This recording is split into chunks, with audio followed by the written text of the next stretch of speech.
estamos felices de presentar a nuestra siguiente expositora. Magdalena, por favor.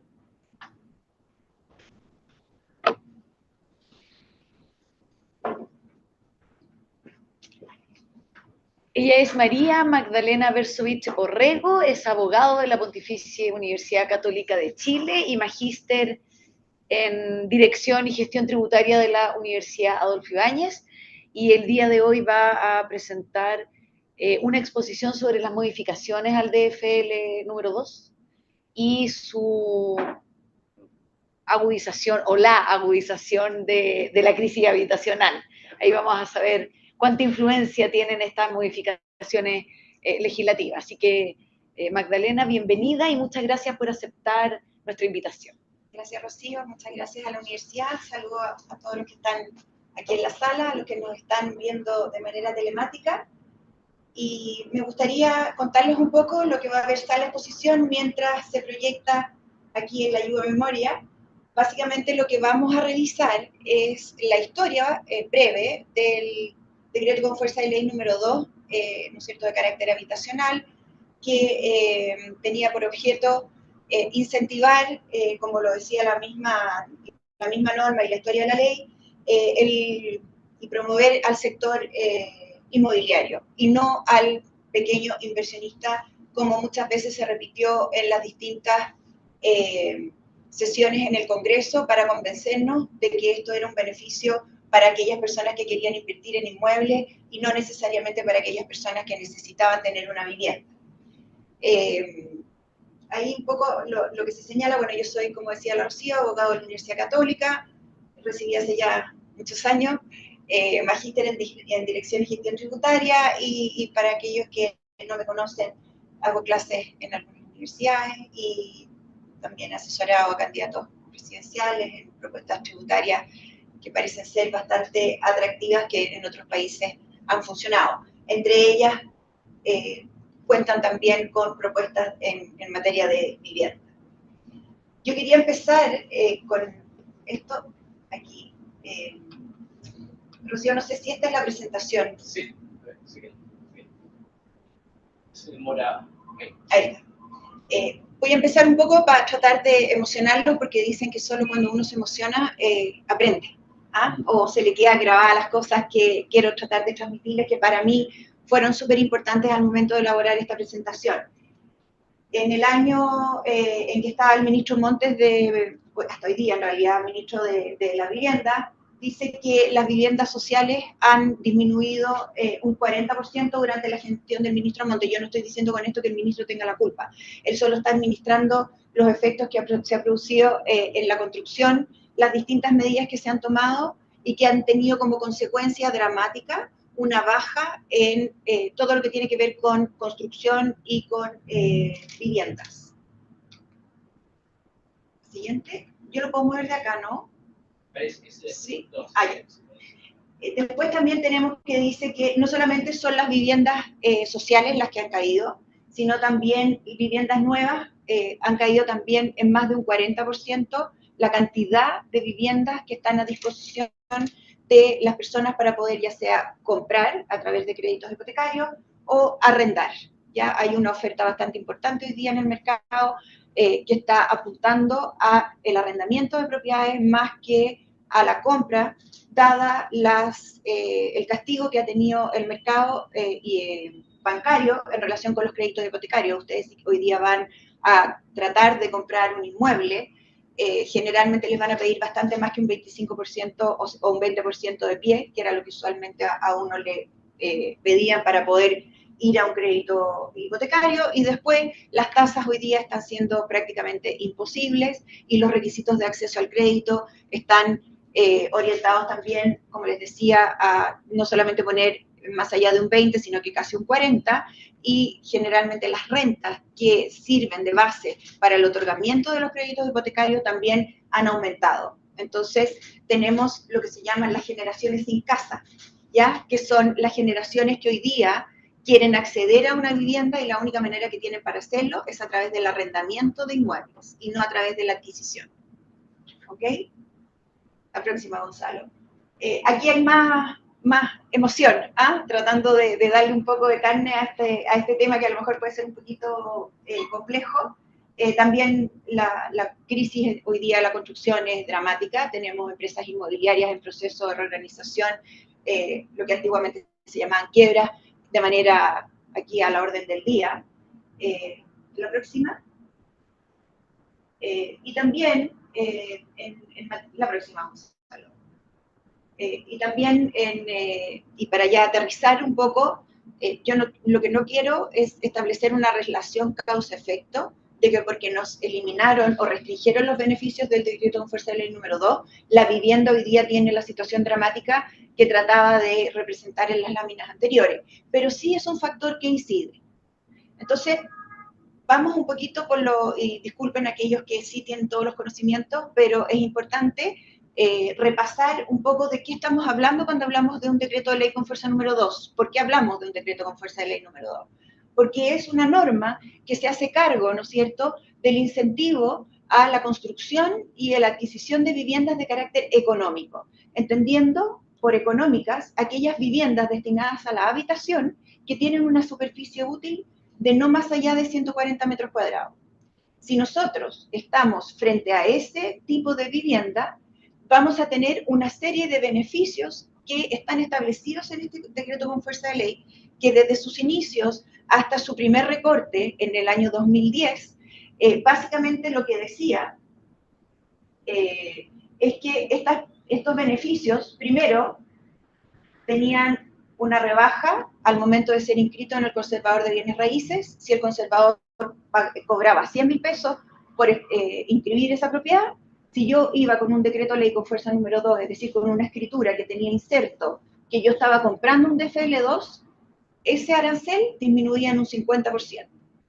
Después teníamos, no, la de atrás, teníamos también una rebaja del 50% de la tasa establecida para el impuesto de timbre y estampilla. Si yo iba al banco a pedir un crédito hipotecario y financiaba esa compra de ese inmueble con un crédito hipotecario, mi tasa del impuesto de timbre disminuía a la mitad. ¿De acuerdo? Después tenemos que las viviendas de carácter nuevo, al momento de ser heredadas, es decir, si yo me muero y yo era titular de viviendas de FL2, esas viviendas de FL2, si bien se computan para los efectos, ¿no es cierto?, de establecer el inventario de los bienes del difunto, para efectos de continuar con la historia de la propiedad raíz, esos de FL2 no pagan impuesto de herencia, ¿ya? No pagaban impuesto de herencia, en la medida que fueran nuevos y hubieran sido adquiridos con una anterioridad no superior a 6 meses, o sea, más allá, perdón, de 6 meses desde la fecha de la muerte del causante. Entonces, aparece que es bastante atractivo, ¿no es cierto?, desde el punto de vista tributario, tener estos beneficios cuando yo adquiero una vivienda de carácter económico. Y después, tenemos que, ya sean viviendas nuevas o usadas, y esto es muy importante, la explotación del bien raíz, es decir, los contratos de arrendamiento o el usufructo, o los frutos que genera el arrendamiento o la cesión de estos inmuebles, no paga impuesto a la renta, y no solo no paga, sino que son ingresos no renta, y en esa calidad son ingresos que no solamente no se afectan con impuestos, sino que tampoco se declaran, ¿ya? ¿Y qué quiere decir esto? Que tampoco forman parte de la base imponible del impuesto global complementario para los efectos de cambiarme de trabajo. Eso es lo que significa un ingreso no renta, ¿ya? En términos, un poquito más atrás. La anterior, Gonzalo. Más atrás. ¿Está apurado? ¿Quiere que termine luego? No voy a dar la lata, lo prometo. Después tenemos... ok, vamos a las limitaciones entonces. Eso básicamente era el mundo perfecto, el mundo ideal. No había limitación al número de decretos con fuerza de ley de vivienda. No había tampoco ninguna limitación respecto de si quien era dueño era una persona natural o una persona jurídica. Todos aquellos sujetos que fueran titulares de propiedades acogidas al decreto ley con fuerza número 2 tenían todos los beneficios que yo les he contado. Entonces, ¿qué es lo que dijo el legislador?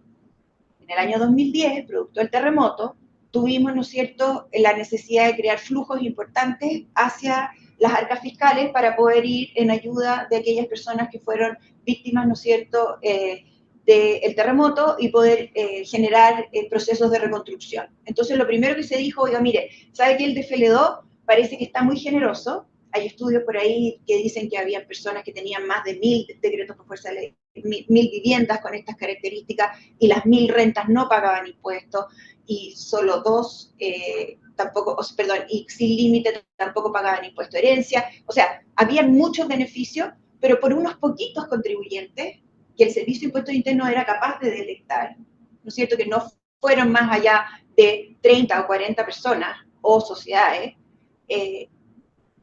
se quiso recortar el beneficio para todos. Entonces, por culpa de unos pocos, que además, una culpa entre comillas, porque quien hace uso de un beneficio que está establecido en la ley es un legítimo ejercicio de ese derecho, y por lo tanto nadie puede reprochar que una persona o una sociedad haya tenido 1000, 1500, si la ley lo permitía. No era inmoral, no era improcedente, y por lo tanto, desde mi punto de vista, lo que se debió haber hecho es que esos grupos que tenían más allá de una X cantidad de inmuebles, probablemente a ellos se podría haber restringido el beneficio, pero no a todos. Porque no todo Chile era capaz de tener 1000 DFL2, eran muy pocas personas. Entonces, lo primero que se dijo, mire, ¿sabe qué? A través, la próxima lámina, Gonzalo, porfa. La siguiente. La ley 20.455-2010, que esta fue la del terremoto, restringió el beneficio y dijo, ¿sabe qué? Ustedes, personas jurídicas, sean sociedades, organizaciones civiles de lucro, fundaciones, corporaciones, etcétera, me da lo mismo. Ustedes ya no van a tener el beneficio.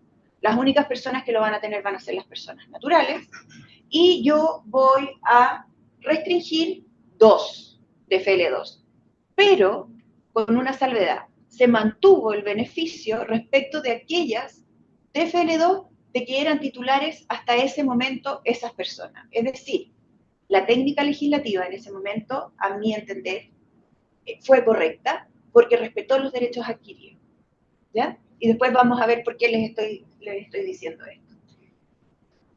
Después vino la 21.210, Gonzalo hablaba del señor Llorat y otros que estuvieron detrás de la generación de esta norma, que restringió aún más los beneficios y se dijo, mire, los TFL2 que usted tenga, yo le voy a dejar solo 2, independiente de cuándo usted los adquirió. Me voy a olvidar de sus derechos adquiridos, y si usted tiene 5, me da lo mismo si los adquirió a título gratuito, a título oneroso, yo solo lo voy a dejar ocupar 2 de FL2, ¿y cuáles 2? Los más antiguos, ¿ya? Que generalmente son los más baratos, porque son los que primero se adquirieron.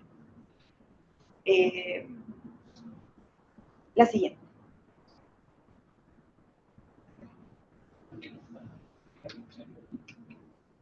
Ahí sí, ya.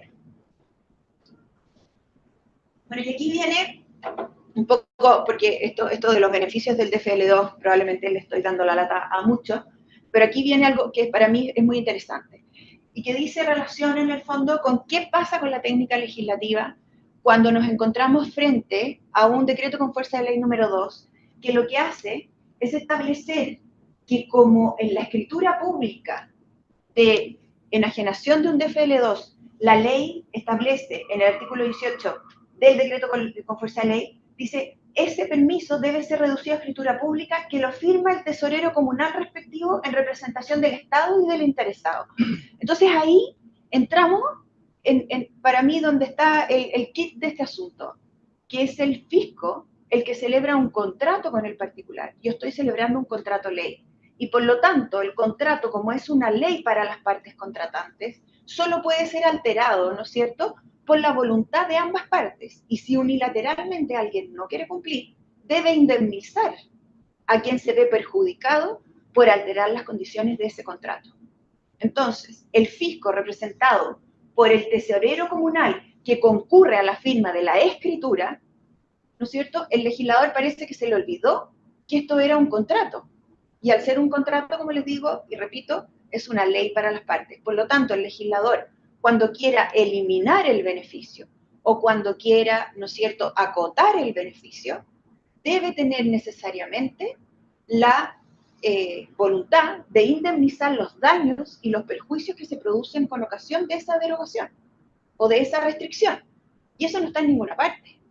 Aquí simplemente es como cuando la Corte dice se confirma, y no sabemos por qué. Aquí se deroga y no sabemos por qué. O sea, sabemos, quieren plata, por supuesto, quieren más recursos, pero ¿qué es lo que ocurre? Por ejemplo, olvídense de los 1.500, de los 500 de FL2, porque esa gente no es parte de este análisis, sino que pensemos en la masa crítica grande que hay de gente que generó o pensó en rentas futuras al momento de jubilarse, financiadas a través de decretos con fuerza de ley número 2. Los arriendos de estas propiedades, de pequeñas propiedades, cuando uno conversa con gente de ingresos medios, esas personas, si bien cotizaron en el sistema AFP o no, las rentas no necesariamente les van a alcanzar, porque como ustedes bien saben, esas rentas, cuando yo me pensiono, es el promedio de mis rentas de todos los años que yo coticé, no es el valor de la renta última, que se supone que es la más grande que yo percibí. Entonces, haciendo el cálculo, y decían, a mí no me va a alcanzar con esa plata, entonces, ¿qué es lo que hago? Compro 2 unidades, 3, 4, las que fueran, y yo voy a vivir de esas rentas, porque como les decía, al ser un ingreso no renta, no solo no paga impuestos, sino que tampoco se computa para los efectos del tramo del global complementario, a diferencia de lo que ocurre con las rentas exentas, que la renta exenta, en contraposición a al ingreso no renta, la exenta, si bien no paga impuestos, pero se computa para los efectos del tramo en el que yo estoy parado cuando calculo mi global complementario. Entonces, el beneficio del DFL2, que no solamente dice relación con lo que vimos de los aranceles del conservador, que es por una sola vez, el timbre y el tapilla, etcétera, etcétera, sino que aquí vamos viendo que ¿no es cierto?, este ingreso que va a tener ese posible jubilado o una persona que más o menos ha sido ordenado con sus plata, esos ingresos dejan de tener el carácter de ingreso no renta y pasan a pagar impuestos, que es un escenario que no estuvo, ¿no es cierto?, ese elemento al momento de hacer el análisis. Entonces esa persona debiese necesariamente, de acuerdo a mi criterio, ser indemnizado. Y esto no se ha tratado nunca en el Tribunal Constitucional. Ya, pero yo creo que sería un ejercicio interesante poder determinar, y se puede calcular además, cómo se perjudica tu ingreso al momento de tener que computar rentas de decretos con fuerza de ley número 2 que dejaron de tener la exención. ¿Ya? A ver, lo que yo digo no es la verdad necesariamente, es mi verdad. Por lo tanto, si hay alguien que opina distinto, yo voy a agradecer después que ojalá pudiéramos tener algún debate e intercambio de ideas. Pero en esencia, de acuerdo a lo que yo he podido estudiar, dado el carácter del decreto con fuerza de ley que tiene que ver con un contrato que celebra el Estado con el particular, la única forma de poder alterar esas condiciones es mediante, ¿no es cierto?, la indemnización de los perjuicios que provoca esa restricción o derogación.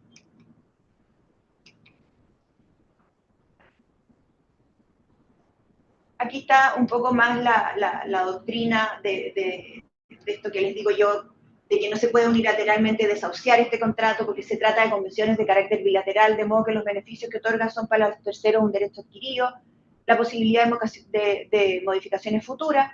La pregunta que cabe formularse es si el legislador puede en definitiva modificar el régimen jurídico de dichos bienes y puede establecerse a través de una nueva normativa la eliminación de este régimen de exenciones tributarias con efecto retroactiva, alcanzando así a los titulares de bienes adquiridos con anterioridad a la nueva legislación. ¿Ya? Y aquí yo lo pongo con letras mayúsculas, ¿no es cierto?, que la expropiación, a mi modo de ver, sería el único medio idóneo para, ¿no es cierto?, privar de la propiedad de un bien al particular que contrata con el Estado. ¿Ya?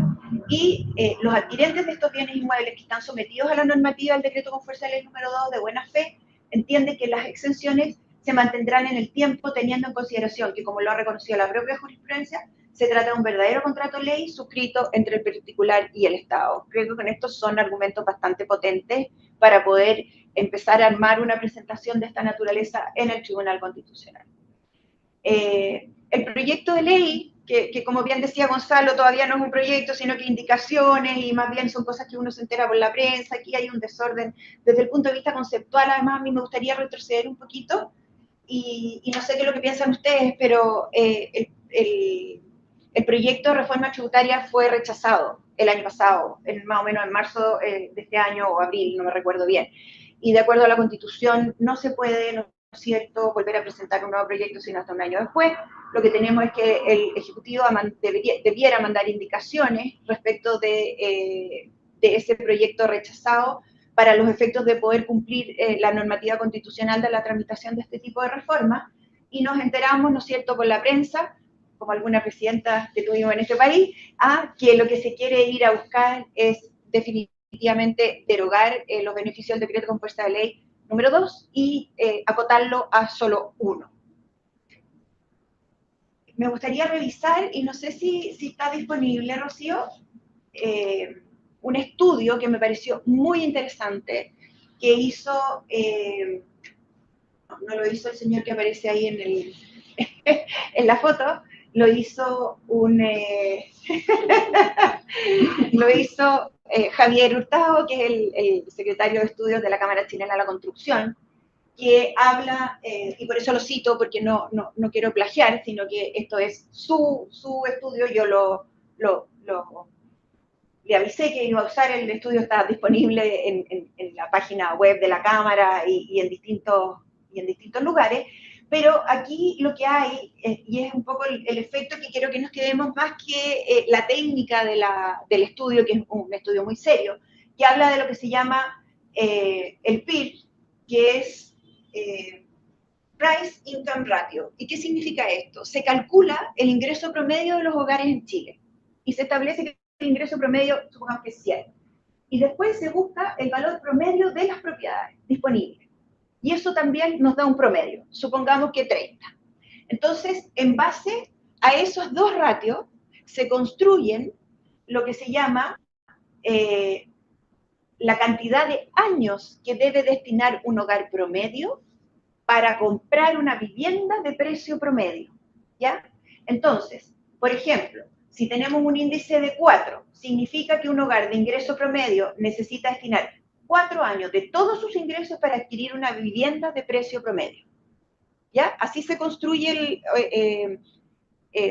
teóricamente este estudio. Entonces, ¿qué es lo que ocurre?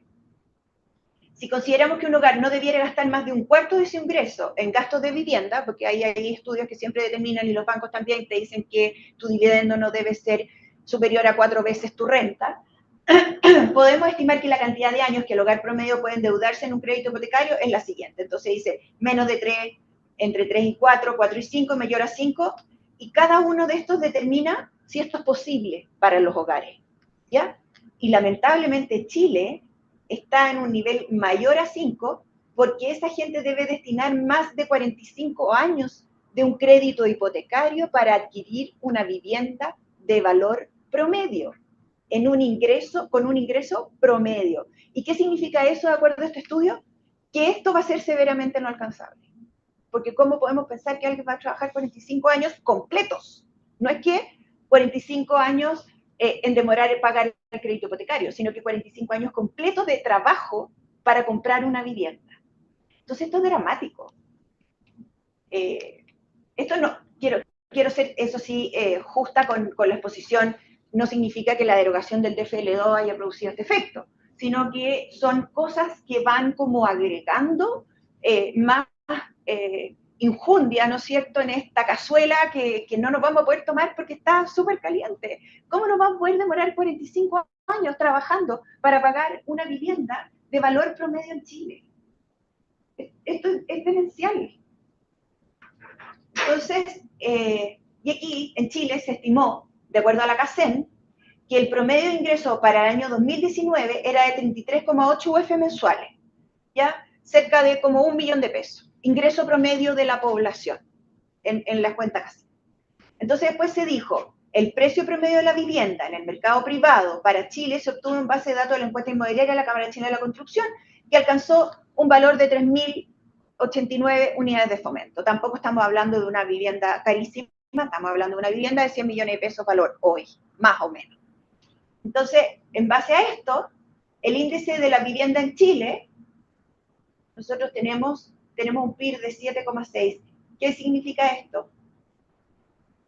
El índice de 7,6 ubica a Chile entre los países donde la vivienda es severamente no alcanzable. Entonces aquí tenemos a la generación sin casa. Santiago tiene un 7,4 y se encuentra entre las ciudades donde la vivienda es severamente no alcanzable. Y aquí está la comparación con otros países. Y después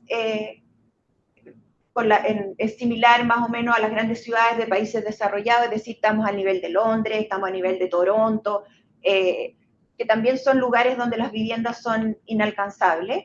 Y aquí para demostrar simplemente que esta no es una realidad que afecte solo a la ciudad de Santiago, sino que también a nivel regional, en donde el nivel regional, a niveles regionales incluso se puede hacer en algunas comunas incluso más dramático, ¿ya? Más allá de este 7,4 que veíamos anteriormente. Y bueno, estos índices y este estudio en el fondo lo que demuestra es que finalmente cada año que pasa, con las distintas variables, ya sea por eliminación del crédito a la construcción, por eliminación del TFL2, por encarecimiento del valor de las viviendas, por encarecimiento de los créditos hipotecarios, etcétera, hace que el chileno cada vez sea más inalcanzable la posibilidad de poder tener una vivienda propia. ¿Ok? Y bueno, y aquí viene también una comparación entre las casas y los departamentos. Esto va a estar a disposición de ustedes también para que lo puedan revisar. La disminución de las tasas de interés de los créditos hipotecarios, el congelamiento, también una de las variables que ha incidido en esto son los congelamientos de los permisos de construcción. Aquí tenemos la famosa permisología. Después tenemos también los ingresos de hogares. Y lo que sí quería terminar es que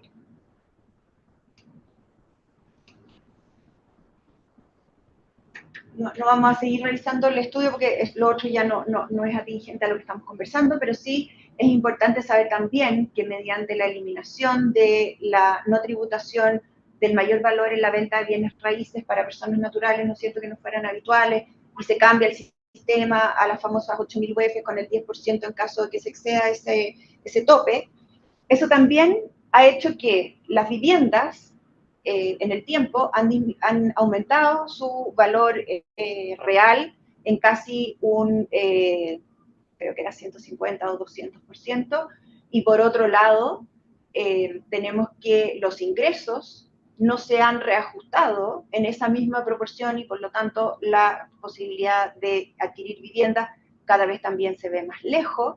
Y si ustedes piensan que una persona que ya se comió sus 8.000 UF, ya las utilizó al momento de la primera venta o en distintas ventas sucesivas, cuando pueda comprar un nuevo inmueble, va a tener un 10% menos de lo que ganó en esa venta, porque eso se le fue en impuestos. Y por lo tanto va a poder adquirir una vivienda más chica o en un peor barrio. ¿Ok? Con eso estamos.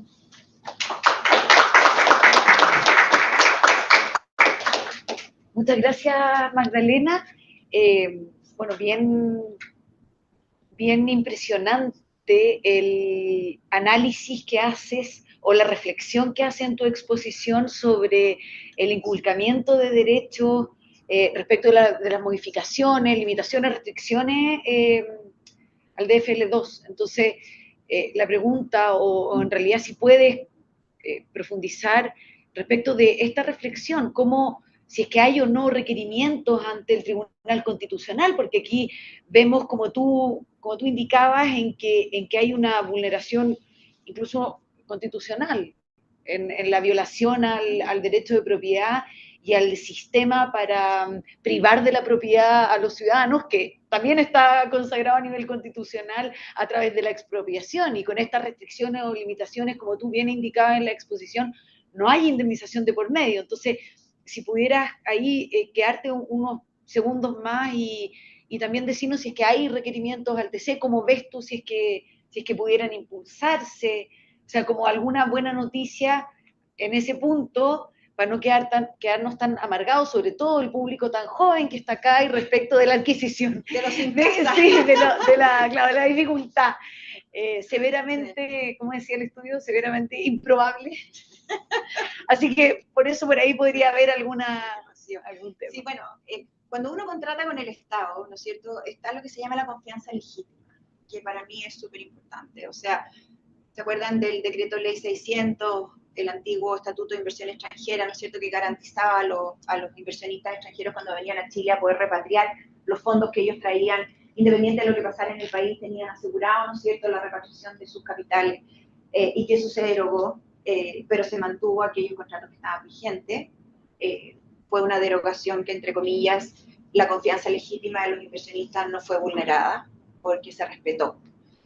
A diferencia de lo que ocurre con el DFL2, a mí se me olvidó ahí en una parte de la exposición, producto de la moción tal vez, cuando se estudió por Ignacio Briones y la Comisión Briones en la eliminación de exenciones, se dijo, eliminen el DFL2 y bueno, se buscarán otras alternativas que vengan a paliar sus efectos.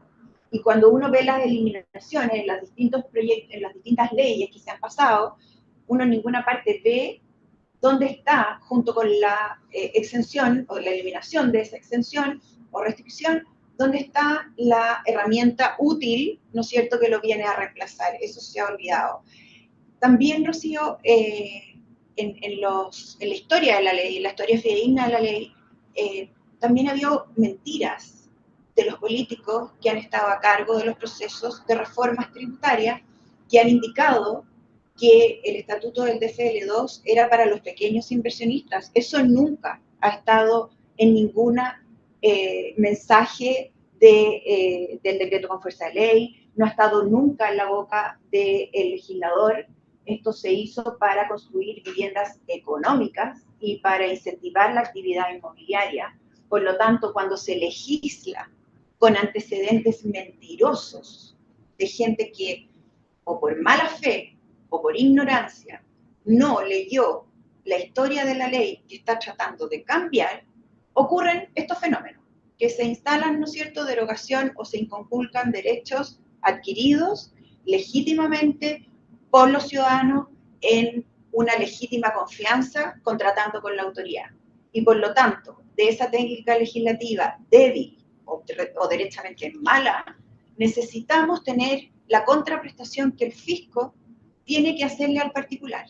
Y para eso, la única forma, ya que en la ley no se estableció, vamos a tener que ir al Tribunal Constitucional, en el cual no existen presentaciones, no hay requerimiento, pero que creo, sin temor a equivocarme, que si uno hace una presentación relativamente coherente y decente, el tribunal debiera abrirse, porque así como cuando el metro, ¿no es cierto?, me expropia mis 500 metros cuadrados de jardín, de casa para poder pasar la línea y me tienen que pagar una indemnización, a nivel constitucional están consagradas las indemnizaciones cuando, ¿no es cierto?, el ciudadano se le ven conculcados sus derechos por la autoridad. Y aquí es la autoridad la que está desconociendo el legítimo derecho que tiene esa persona propietario de los decretos con fuerza de ley número 2. Clarísimo. ¿Alguna pregunta adicional? ¿Ninguna? Quedaron tristes. Bueno, seguimos. Muchas gracias, Magdalena.